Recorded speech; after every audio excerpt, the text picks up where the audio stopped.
दर्ज किया गया। तो बता दें, सूत्रों के हवाले से भी खबर है कि 4 मार्च को मामला दर्ज किया गया था। कुछ और लोग भी बताया जा रहा है जिन पर मुकदमा दर्ज किया गया है। तो महादेव ऐप से जुड़ा हुआ ये पूरा मामला, और इस मामले में अलग अलग धाराओं के तहत भूपेश बघेल पर एफआईआर दर्ज कर ली गई है।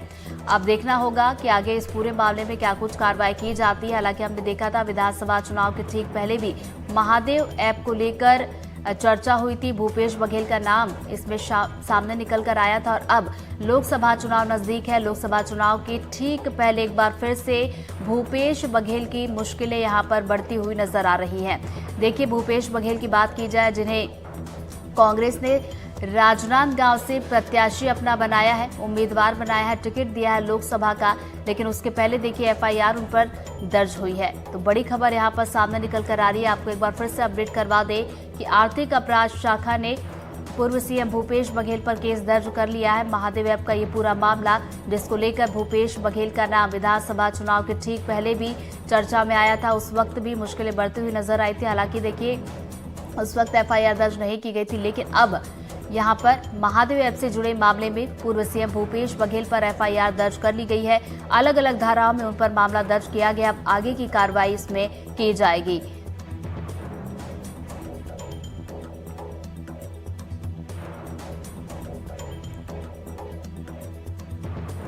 तो चलिए आपको एक बार फिर से बता दें, छत्तीसगढ़ से मिल रही इस वक्त की बड़ी खबर से आपको अपडेट करवा रहे हैं। छत्तीसगढ़ के पूर्व सीएम भूपेश बघेल की मुश्किलें यहां पर बढ़ सकती हैं। महादेव ऐप मामले को लेकर भूपेश बघेल का नाम सामने आया था, और अब उन पर एफआईआर दर्ज कर ली गई है।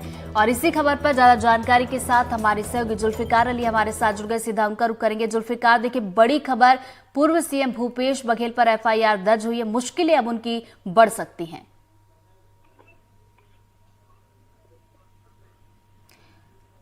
जुल्फी, क्या आप मेरी आवाज सुन पा रहे हैं? तो चलिए दोबारा जुड़ने की कोशिश करेंगे। आपको एक बार फिर से बता दें, छत्तीसगढ़ के पूर्व सीएम भूपेश बघेल पर महादेव ऐप मामले को लेकर एफआईआर दर्ज कर ली गई है। लोकसभा चुनाव नजदीक है और पार्टी की तरफ से उन्हें प्रत्याशी भी बनाया गया है। और चलिए, कांग्रेस से सुरेंद्र वर्मा जी हमारे साथ जुड़ गए हैं, उनका रुख करते हैं। सुरेंद्र जी, देखिए विधानसभा चुनाव के पहले भी महादेव ऐप मामले को लेकर भूपेश बघेल का नाम आया था, और अब लोकसभा चुनाव के ठीक पहले एक बार फिर से उनकी मुश्किलें बढ़ती हुई नजर आ रही है। बिल्कुल ऋतु जी, जैसे जैसे चुनाव आता है तो वैसे ही भारतीय जनता पार्टी के ऐसे कुत्सित प्रयास तेज हो जाते हैं। ईडी पिछले 3 साल से छत्तीसगढ़ में जमी हुई है, और अब जो राजनीतिक तौर पर मुकाबला कर पाने में अक्षम जो भारतीय जनता पार्टी जो है, ये अपने षड्यंत्र पे उतर आई है। देखिए, जितने गेमिंग जोन है वो उनको अनुमति कौन देती है? केंद्र की मोदी सरकार जो है 28% जीएसटी वसूल रही है। ये सारे गेमिंग जोन, गेम की कंपनी, अभी जो चुनावी बॉन्ड में भी ये सामने आया है कि सबसे ज्यादा चंदा जो है चुनावी बॉन्ड के रूप में गेमिंग कंपनी मोदी सरकार को दी है। 30.4% इनकम टैक्स वसूलते हैं, 28% जीएसटी, 58% कमाई तो ये कर रहे हैं। और मूल बात देखिए, इसी तरह से चिंतामणि महाराज जो जब कांग्रेस में थे, सामरी के विधायक हुआ करते थे। जब वो कांग्रेस में थे तो ईडी के आरोपी थे, और जैसे ही वो भाजपा में गए उनके पाप धुल गए, उनके खिलाफ जांच रोक दी गई, और उसके बाद में टिकट मिल गया है उनको सरगुजा से। तो भूपेश बघेल जी जननेता है छत्तीसगढ़ के, और उनसे राजनीतिक तौर पर मुकाबला नहीं कर पा रही है, और भारतीय जनता पार्टी ऐसे षड्यंत्र रच रही है। निश्चित तौर पर देखिए, महादेव ऐप जो है उसका संचालन तो छत्तीसगढ़ में थोड़ी ना हो रहा है। वो तो दुबई जहाज पर प्रत्यर्पण संधि है। इनकी मंशा सही है तो उनको पकड़ के लाते। तो संरक्षण तो ये भाजपा ही दे रहे हैं, और आरोप कांग्रेस पे लगा रहे। तो सुरेंद्र जी, आपका ये कहना है कि राजनीतिक द्वेष भावना से ये सब किया जा रहा है? भाजपा के षड्यंत्र को ईडी अमल कर रही है। ये पूरा खेल जो है, ये पूरा षड्यंत्र जो है, राजनीतिक तौर पर मुकाबला नहीं कर पा रहे हैं। एंटी इनकम्बेंसी चरम पर है। भारतीय जनता पार्टी को भी ये पता चल चुका है कि जन आक्रोश भारतीय जनता पार्टी के खिलाफ है। 10 साल ये वादा खिलाफी की है। 100 दिन में महंगाई कम करने का वादा था, 2 करोड़ रोजगार हर साल देने का वादा था। जो असमानता बढ़ी है भाजपा के अडानी प्रेम के चलते।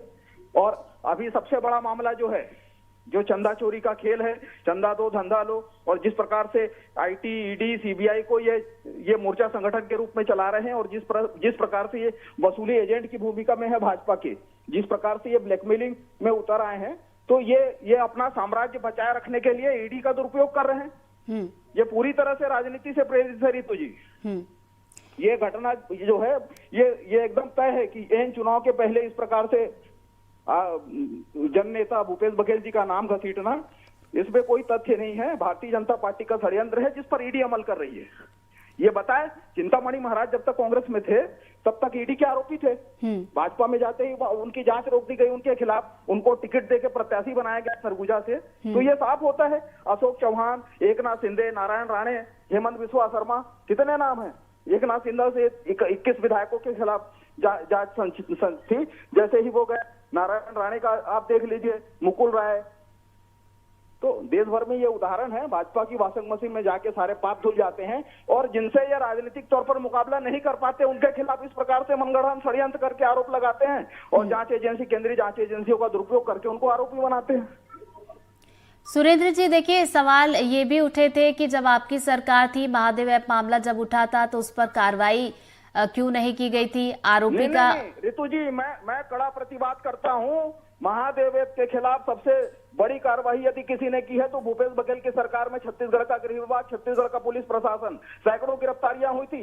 महादेव ऐप के आरोपियों को पकड़ने के लिए जब छत्तीसगढ़ की पुलिस नोएडा गई थी तो ये भारतीय जनता पार्टी की जहां डबल इंजन की सरकार थी, योगी की पुलिस ने नोएडा में उन आरोपियों को छुड़ाया और उल्टे छत्तीसगढ़ की पुलिस पर अपहरण का मामला दर्ज किया था। तो संरक्षण देने का काम ये भाजपा ही करते हैं। ये सरासर झूठ है कि यहाँ पर कार्रवाई नहीं हुई। सबसे ज्यादा कार्रवाई महादेव ऐप के खिलाफ जो हुई है वो छत्तीसगढ़ की पुलिस ने किया था तत्कालीन कांग्रेस के समय। संरक्षण तो अभी मिल रहा है इनको, पकड़ के क्यों नहीं लाते? प्रत्यर्पण संधि है और कितने सारे 3 पत्ती, जंगली रमी, कई सारे सट्टा और जुआ के खेल जो है, ऑनलाइन गेम जो है, केंद्र सरकार के संरक्षण में अभी चल रहा है। बंद हुआ है क्या महादेव ऐप?